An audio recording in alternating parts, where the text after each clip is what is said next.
You go find these men, some of them are in the thick forest, tying only wrapper. And they are living there, not knowing whether mosquitoes exist or not. Because it will take that level of separation and suffering to be able to speak, and the city will respect. And then our own Christianity, we cannot even as much as endure pain for Jesus. The moment it threatens your reputation, you run away. The moment it threatens your finances, you run away. The moment it threatens your time, you run away. The moment it threatens your comfort, you run away. And we say, we will change this world. We are jokers. We are jokers. If you don't know that only by suffering can the glory be revealed, you will choose sleep as against standing up at night to pray. You will choose rest as against going into the street to evangelize. You will choose to keep your money for your personal aggrandizement as against giving it for mission. And let alone to even stand persecution. There are few that will stand. The gospel of suffering is lost. When there is a rebirth, a new generation will be born that will be able to endure the reproach of Jesus. If we don't endure the reproach of Jesus, we are theologians. We are not witnesses. And it's not the day they call you to be beheaded that you will prove whether you suffer for Jesus. From everyday activity, when you are called for prayer, how readily predisposed are you?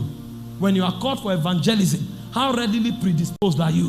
When you are called to give for the assignment of the kingdom, how readily predisposed are you? And when you are to do something that inconveniences you, how easy and easy it is for you to do it. That is the sign that you have known the suffering of Christ. If you can do that, when men rise against you, you will stand. When system rise against you, you will stand. When the devil rises against you, you will stand. Not just to organize conference and people come for impartations. And we impart people that are not ready to serve the will of the master.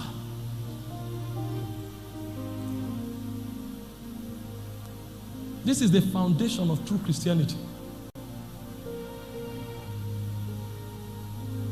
In Hebrews chapter 2 verse 10, it says, in bringing many sons and daughters to glory, it was fitting that God, for whom through everything exists, who is the pioneer of their salvation, to suffer. That is Jesus laying the pattern. He said to bring sons and daughters to salvation, it was needful for him to suffer. And Paul reiterated the same thing in Colossians 1:24. That is not only Jesus that will follow that pattern. He said, now I rejoice in what I am suffering for you. And I fill up in my flesh what is still lacking in regards to Christ's affliction, for the sake of his body, which is the church. The reason Paul brought witness that changed the church was because he was willing to endure affliction for Christ. And Paul told the same to his disciples. He said to Timothy, endure hardness as a good soldier of Christ.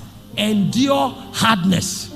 The journey of glory, which is the true testimony of rebirth, is to endure hardness for the sake of Christ. We are a weak generation. We are a gullible generation. We are a compromising generation. We are only interested in impartation services and miracle services. We are not interested in service of travail. We are not interested in service of standing for Jesus. And so when I come to a place like this, before we begin to open up the things that Jesus has to offer, we have to establish the foundation to the people.